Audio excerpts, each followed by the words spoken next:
All right. So this is going to be the explanation of how to export your entirety of the portfolio and how to set up the bleeds for actually printing and sending it off to ProCopy to get it done and then made for you. And some key things you have to think about regarding the size of your portfolio and how that affects how much you pay for it in ProCopy. So speaking on that, so whenever you start printing at ProCopy, there's some things you're gonna have to consider if you do make your portfolio 8.5 by 11. Oh, this popped up. But other than that, so if you do in fact make your portfolio 8.5 by 11, I was messing around with it because I remember last time for me, I did mine exactly 8.5. No, no, no, no. I did 11 wide, 11 wide, and then 8 tall.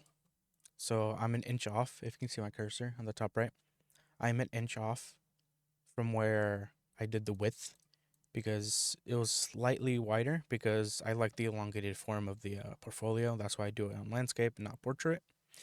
And there was some issues with that when printing from ProCopy because, well, not issues. I should say they will give me a warning that since it is 8.5 by 11, almost closely 8.5 by 11, whenever I do print it, it's gonna have to be printed on a bigger sheet of paper because I'll show in a bit. Um, okay, I have no idea what's happening right now. It's my cursor. No, not my cursor. It's my USB drive. It's having issues connecting. All right. But other than that, what else talking about? Okay. So speaking on ProCopy about the 8 by 10, since they were having give me warning about using a 11 by 17 sheet of paper because whenever it does make the bleed marks, it's gonna be bigger than your actual page because, well, since I've already done little bleeds on here, but normally it's already telling you the line, like this border right here where my cursor is, that is 8 by 10 in my case. Since my page size is 10 by 8. So this is the actual border right here. But whenever we start putting in the actual bleeds, I'll show you right here. So okay, to actually put the bleeds on, you have to go to edit, I lied, go to file, and then go to document setup right here. So you can either put on your keyboard Control Alt P.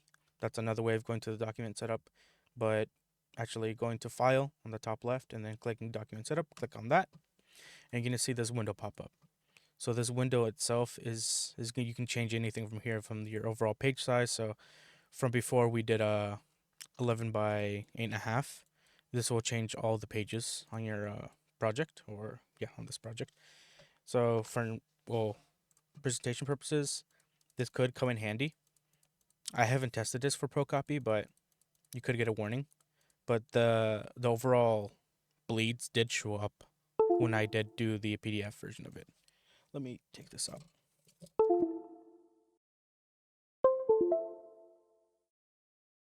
That's taken out.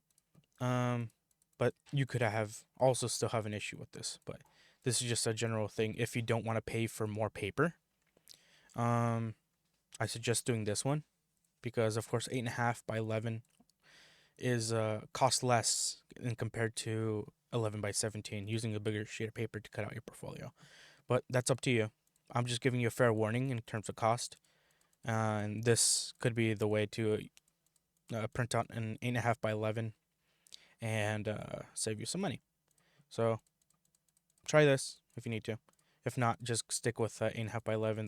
They're probably gonna tell you we're gonna have to or you're gonna have to export this on a bigger sheet so that they can cut it out. So besides the actual height and width, of course you have your margins right here. That's the purple line, and then you can see at the bottom, bleed and slug. You don't have to worry about bleed. The only thing you don't have to worry about slug. The one you do have to worry about is bleed. So there's 4 of them right here: top, bottom, inside, and outside. So the value you want to put in for the bleed is 0.125. Press enter. Enter should add the 0.125 to all the edges, and now you're going to notice one thing. You have a red border around your page size. So this is 0.125 or 1/8 of an inch bigger than your actual portfolio. So this is why I'm warning you about the Pro Copy gonna make a bigger page, because now whenever this exports, it's actually 0.125 bigger on all edges. So it's technically right now 1/4 bigger.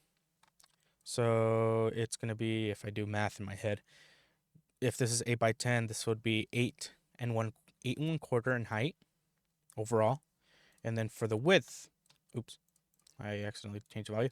It'll be 10 1/4 wide. So that, in my paper size, would fit in 8.5 by 11. But if this is 8.5 by 11, it'll be 8 3/4, so 8.75 by 11.25, and that does not fit within an 8.5 by 11. Well, because it's not 8.5 by 11. That's why they're gonna warn you that you're gonna have to do 11 by 17, since that is the next page size up in terms of commercial availability, not in terms of no custom page sizes as is.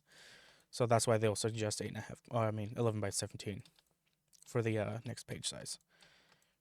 And continuing on, so now that you've set up these bleeds, this is where you're gonna have to extend any image, any graphic that was on top of this black line, the overall edge of your actual page size, and extend it out to this bleed. So for example, this one right here, you're gonna see I have this right at the edge of the page itself. So this is a case where you're gonna have to move it down, move it around. In my case, if I double click it, you're gonna see this is the overall size of it. So for me, I can just move the actual thing down, and it just adds onto it. And now I don't have to worry about Pro Copy cutting it a little bit up and cutting more into my model. I mean, that would be the best case scenario if you don't do bleeds. They'll cut into it so that you don't see the white border. But if they do miss and they cut outside of your actual border, you're going to see a white span going all under it. Which, if you do want a clean portfolio, you don't want that to happen. I'm just going to move this down because that's how I had it before. So this lines up here. There we go. So this is one thing you have to look out. So anything that's hugging the edge of your page, you're going to have to extend out. This is not extending. Maybe this, but I particularly don't care about it. But this is my choice. But and it's already going over it, so I don't have to worry about that. Things you do have to worry about are page numbers. We're going to explain. I'm going to explain in a little bit how to get page numbers throughout your entire portfolio, so that you don't have to manually put them in one by one, and they actually correspond with their actual page number. So text like these, make sure they're not hugging the edge of the border because the rest get being cut. I did shrink mine, so some things are not lining up. And this one I've already done it, but if I revert it back, I'll revert it back real quick. So this is at the edge of the document, so 8 by 10.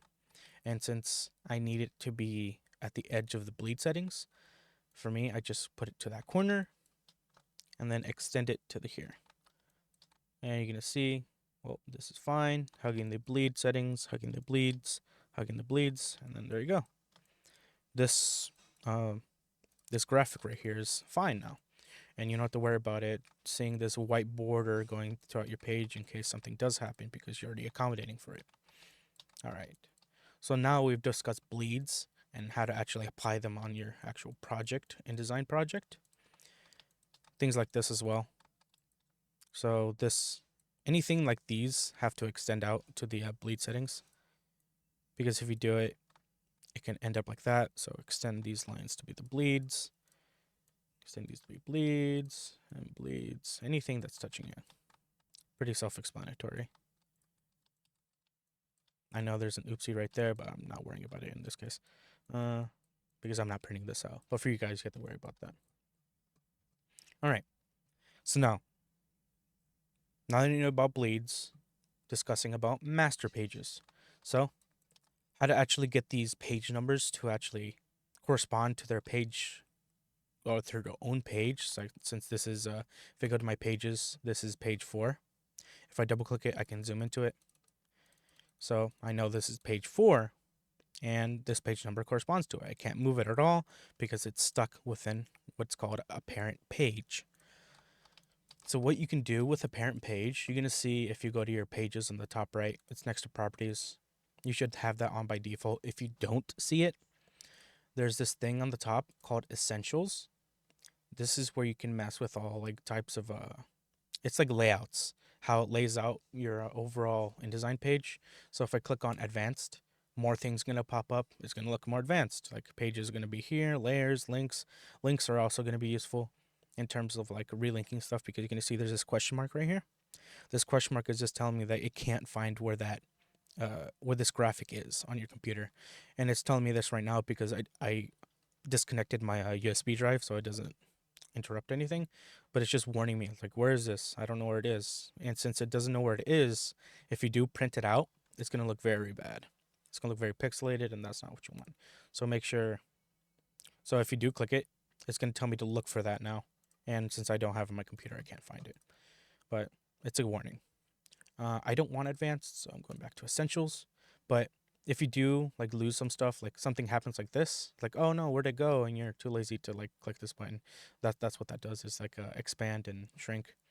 You can just click on essentials or click on something else and go back to essentials, and it reverts it back. Oh, it doesn't. Never mind, I stand corrected. You can just click that button. But if it does go away, let me actually get rid of it. Close this tab, close this tab. Like it actually fully disappears. If I go back here and then click on essentials, it should come back. No, it did not. Huh. Well, I stand corrected. I guess you just have to flat out reset it. I guess it saves then. So don't mind what I said before.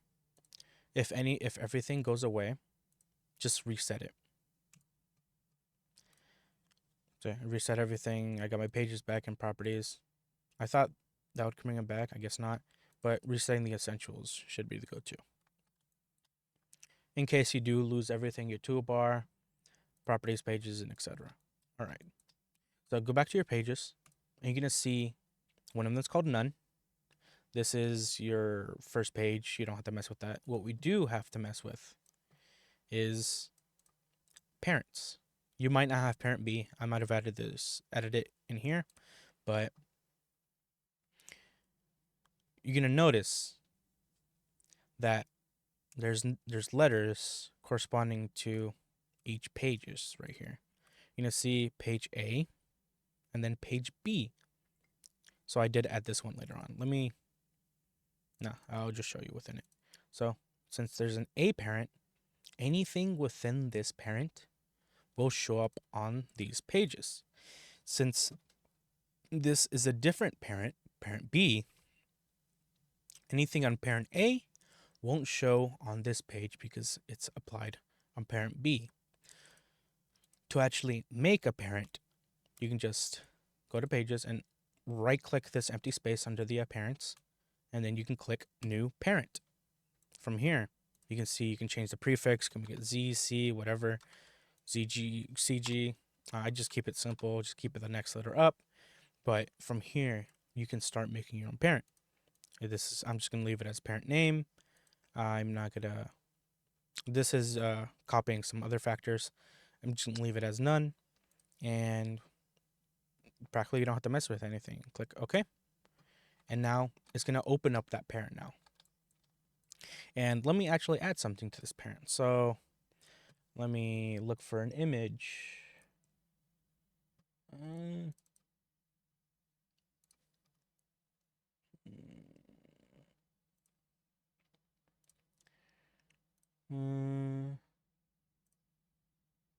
thought finding an image will be faster than I thought.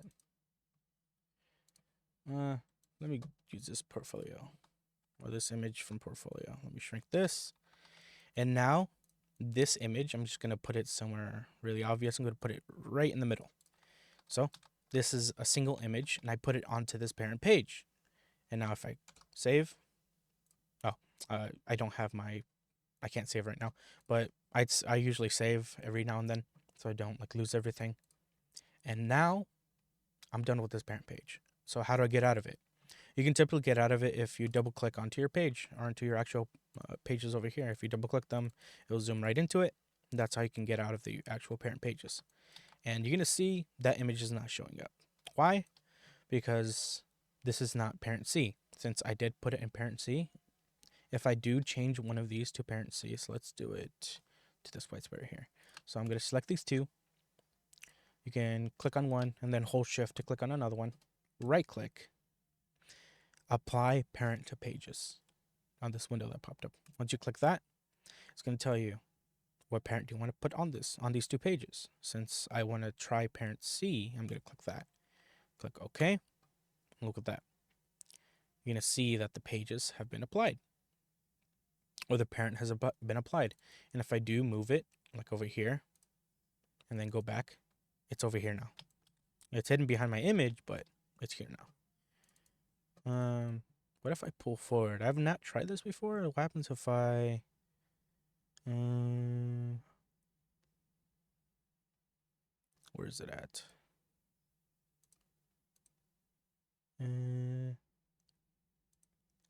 Fitting. No, that's not anything.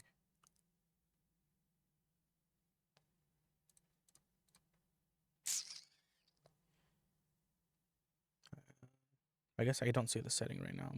I'm blind right now, but I was going to try to put this image over this image, but I can't seem to find it. If we're here, arrange. Yeah, arrange is not here. I guess that's not an option here. Yeah, I guess that's not an option.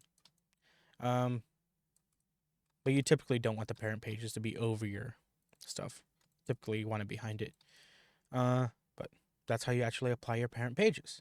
So how this actually becomes useful is when you start incorporating, maybe there's like presets on every single page. You want like floor plan assignments on every single page. You do it within parent pages. It's just something that repeats over and over again per page that you don't want to do manually. That's why you do parent pages.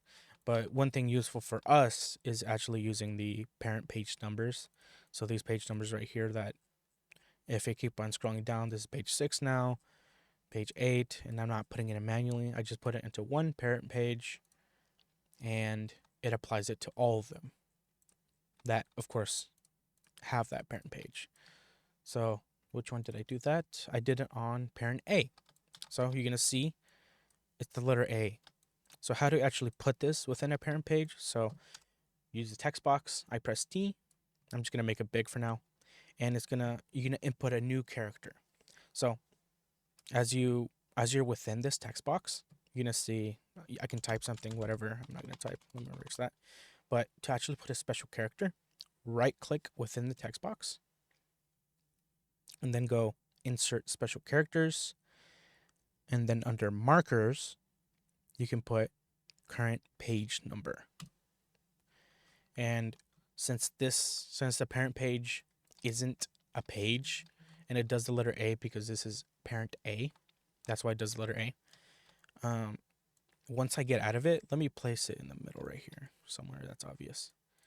And then I double click onto my pages. It's not going to show up on parent C on this page because this is not parent A. And if I do change it, I select both of them, 1, 2, right click, and go to apply parent to pages, parent A, click OK. That image is going to disappear. And then now the number 2 appears because this is, if you look at my pages, this is page 2. This is multiple ways to actually put stuff on one page. And since I look at all the parent A pages, you're going to see this is 6 up here, 8 up here, 10. I don't have any pages, but it'll go on and on and on. And I don't want that. Let me actually delete that because I'll just I can't save. I did it instinctively. I don't want that there. Let me delete parent C. To actually delete them, just click, right click, delete parent page, right click, delete parent page, getting rid of them. And the reason I have two parents is because typically on title pages, so I would consider this a title page, I don't want numbers to show up on a title page. So this is like something introducing your project. I wouldn't want to show that page number because it can be distracting. So I'll just make a parent page with nothing on it and just apply it onto those title pages so that they don't show up. If you want to see that again, putting this back to parent A, you see there's one here. Throw this vast project. I don't want to see this one. So right click, apply parent to pages, parent B since it has nothing on it, and it disappears. All right. So now we know how master pages work and what they do and what they can do for us instead of having to manually putting all those page numbers. How to actually print now. So we've made parent pages. We have applied parent pages. We've made special character numbers that go throughout your entire portfolio, so you don't have to make it. We've applied bleeds. We've put 1.125 on our bleeds so that there are no errors for printing at ProCopy. Now, how do you actually export this to get a PDF to actually submit to me on Tuesday? So to actually submit this and put into PDF form, there are two ways. I'm just going to show you one way. Maybe I'll show the other way. I don't know. So Control P, just straight up print it. So when you print it, you can either go with Adobe PDF, since this is a PDF, or Microsoft Print to PDF. Just typically always go for Adobe PDF. And there's some things you're going to have to change now. Well, not change. So, okay. What I want are the PDFs without the bleed settings. But right now, I'll tell you how to put on those bleed settings for ProCopy. So, how to actually apply the bleed settings whenever you print is you're going to see these settings right here. General, Setup, Marks and Bleed. Hint, hint, right here. Output, Graphics, Color Management, Advanced, and Summary. The one we have to focus on are Marks and Bleeds. I've already messed with it, but typically you're going to see nothing here. The one we do want is Bleed Marks. So this is what we want. You're going to see immediately if I uncheck it. If you look at the preview, the one with the big P and it's in portrait mode, the moment I click on it, I missed. You're going to see these little ticks pop up in the corners. That is the marker telling the ProCopy company to actually know where to cut. Their guidelines, their markers, hence the mark sign. And another setting you have to change is the offset. There's typically an offset for all of these, and you don't want an offset. So by default, I don't remember what it was, but just change it to 0. So check off bleed marks and change offset to 0. And make sure bleed and slug, this should already be checked off, that it says use document bleed settings. Since we went to our file and then changed it within the document. And then from here, make sure, so after you're done with checking off bleed marks and all this, go to setup. And if you're just sticking with the 8.5 by 11 page size. So if I go back, let me not get out of this. In my properties, if I make my entire portfolio 8.5 by 11, you're going to have to make your portfolio. You have to export the bleeds and everything. Where is it at? 11 by 17. Because if you see now, the page got bigger in the preview, and now you can see the marks more clearly, so that they can actually see the bleed marks and the cut on those bleed marks. That's why you have to make the page bigger. But if you do 8 by 10, the one I'm doing for this portfolio, defined by driver, that's your page currently. So 8.5 by 11, that's default, or you can just select it here. If I don't see it right now. If you don't see it, you can just do custom, but just do define by driver. 8.5 by 11. And if it doesn't show up on that, make sure you type 8.5. If I don't get rid of everything, delete 8.5 by 11. I press enter. Gosh dang it. Let me go back. Control P. Setup. Custom 8.5 by 11. This is what you want. And one key thing is the page position. By default, I think it's on upper left. You don't want that because you can see right now it's shifted and some of the bleed marks are not going to show up. If you do want the bleed marks to show up, and you do want them to show up, center it. So page position centered, you're going to see, well, now it's centered. Now let's check again all the settings that are correct. So we want for 8 by 10, our 8 by 10 portfolio, we want 8.5 by 11 on width and height. We want it centered, marks and bleeds, bleed marks checked off, offset off, and document bleed settings on. The rest you don't typically have to mess with. You can print it in pages, and that should be it. Now all we got to do is click print.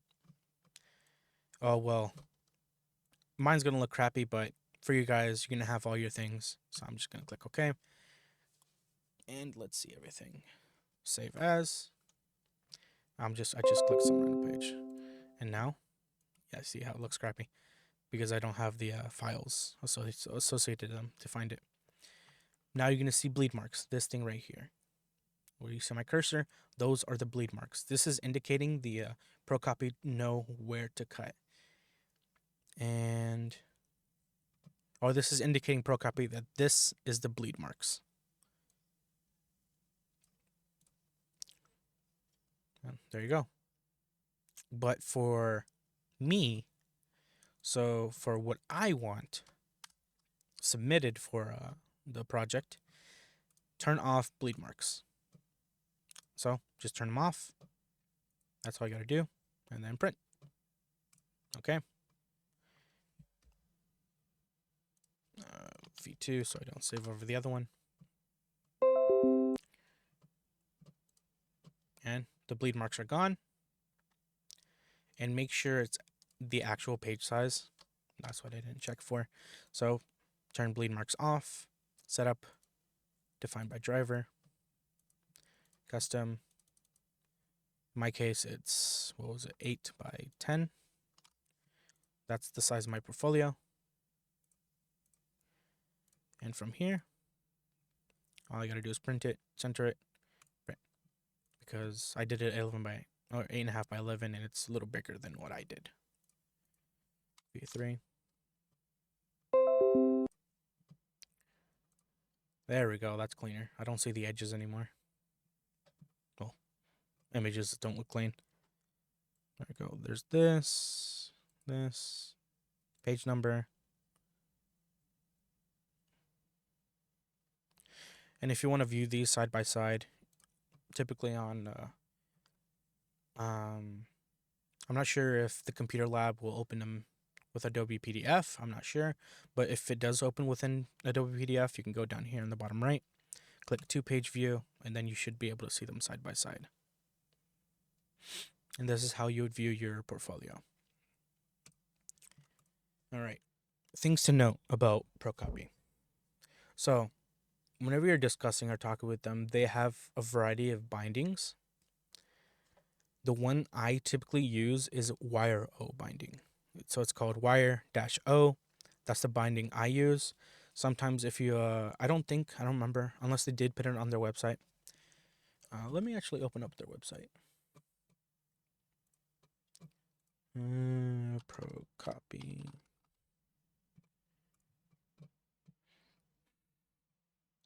This is their website right here. So if you actually want to make an order, you can upload an order up here. And from here, you're just going to name project, portfolio, USF SACD, your first and last name, USF, your phone number, your email. So these two are going to be important because this is how they're going to communicate with you in terms of proofing. So that's another thing, proofing. Proof at store. So the reason they do this at ProCopy is to ensure that your colors, that the darkness of a page looks good. And this is why they'll absolutely want you to view it. I would not suggest wavering it. I would suggest printing it unless you're very short on time. That's why I'm telling you, get this done now, at least some of a portfolio done, to actually view how it looks. Because another thing to mention is if you do black text, so typically this text right here for the for your texting, whatever, if you go to properties and I click the fill option, it's on black. Okay, so this is one thing you have to look out for. Make sure it's not on black and put it on registration. Because ProCopy's plotters and printers, they register the color black better on registration and not on black. So that's one thing to look out for. Let me open up ProCopy. So this is one thing why to view it at the store, to proof it. And you can say within here bindery notes. So okay, besides the actual the proofing, you're not gonna see the one I want, or I typically love to see, is wire O. The other typical one is coil binding. Coil binding, I don't spell that correctly, which is this. That is your typical coil binding. It feels like plastic. The one I use, I don't know if this will actually show up. Wire O binding. There we go. This is one I typically like to see because this one, they're very symmetrical. They're very parallel to each other, and they're not in a spiral. They're very, to me, they're organized. They cost like $1 more, but I like to see it. It's up to you. But since they're not on here, you can just type in. Well, I wouldn't do none. What did I do last time?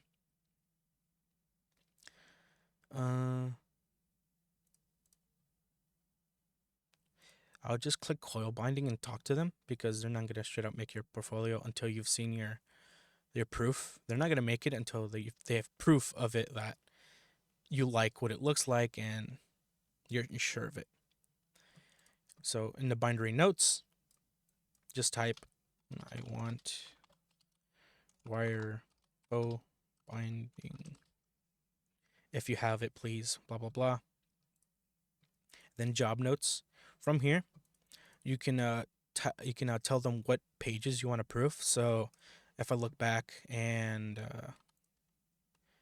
let's say you have, well, you can proof this page. So the final 2 pages. So what pages are these? Page 9 and 10. You can type it out on the website that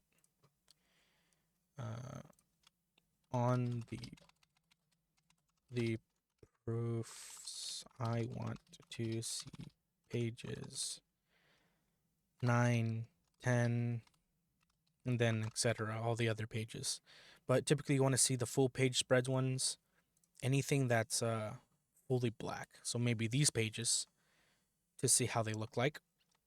And if you're doing the lightbox and you have a page that's fully blacked out, like the entire page is just pure monotonous black, you'd want to see that and proof it yourself. Oh, look, it looks good. If not, then you have to change. You have to go back to InDesign, lower the opacity or change the opacity, however you want, and then proof it again. Which proofing will cost the proofing second time will cost money.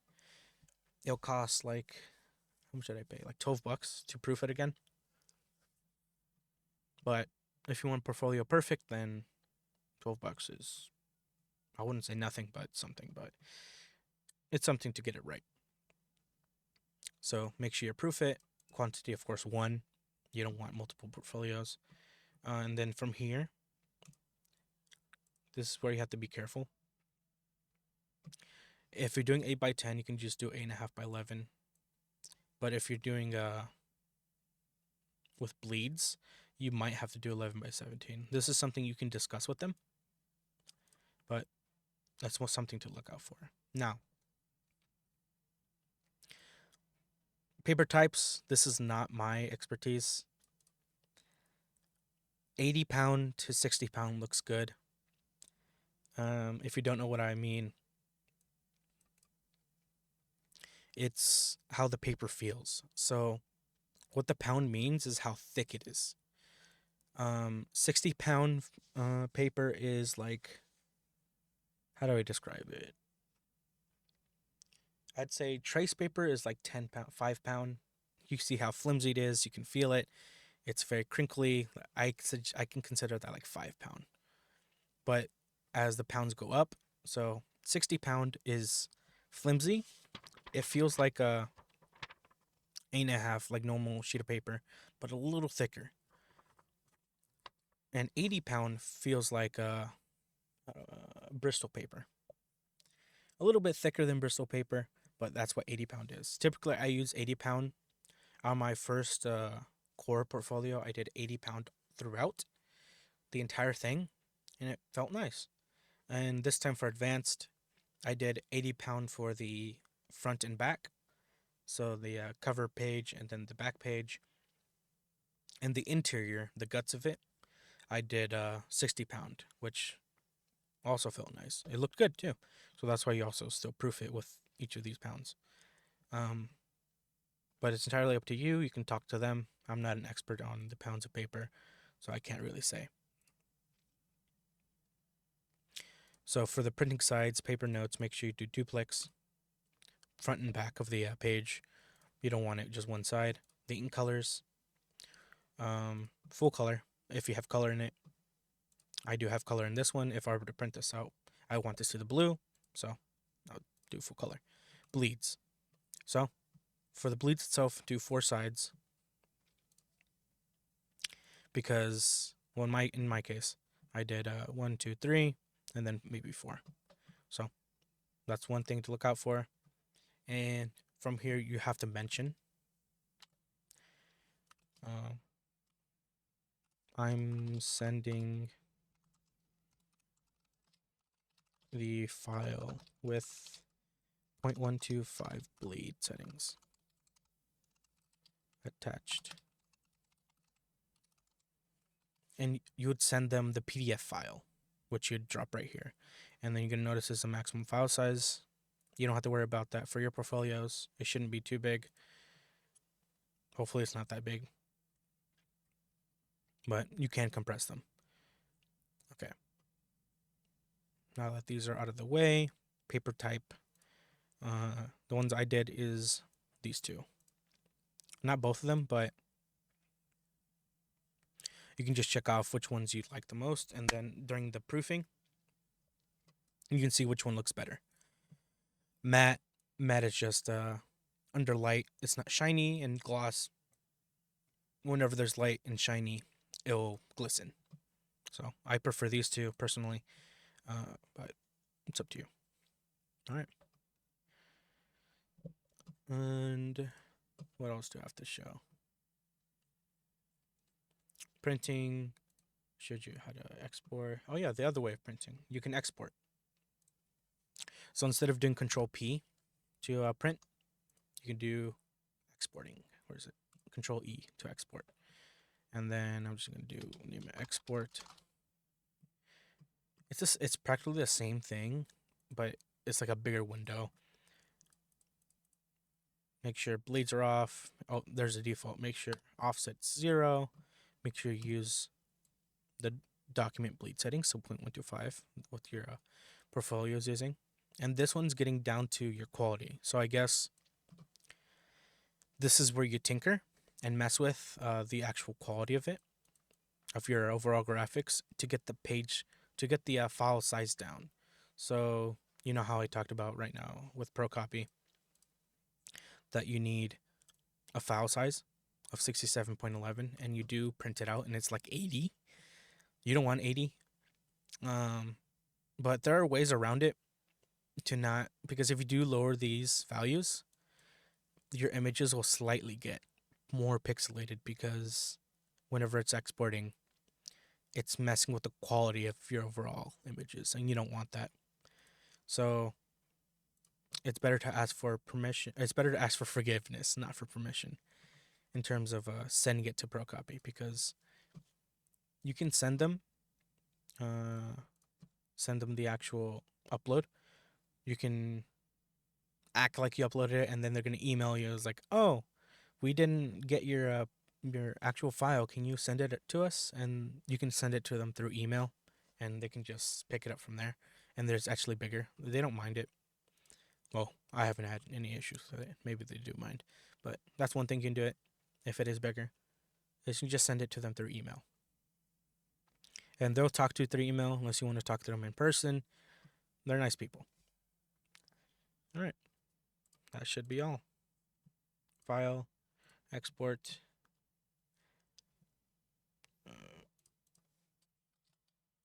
Save. This is how you mess with it. Turn off bleed marks, or turn on bleed marks to send it to ProCopy. Change the offset to 0.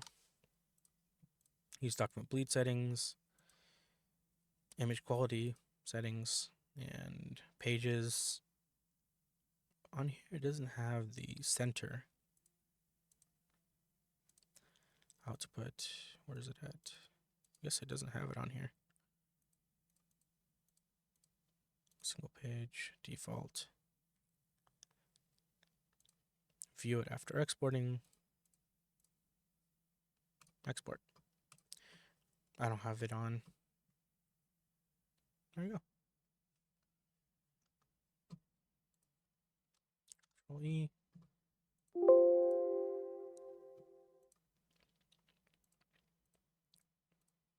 Exporting might make the overall PDF bigger for you since it's not asking for the overall page size.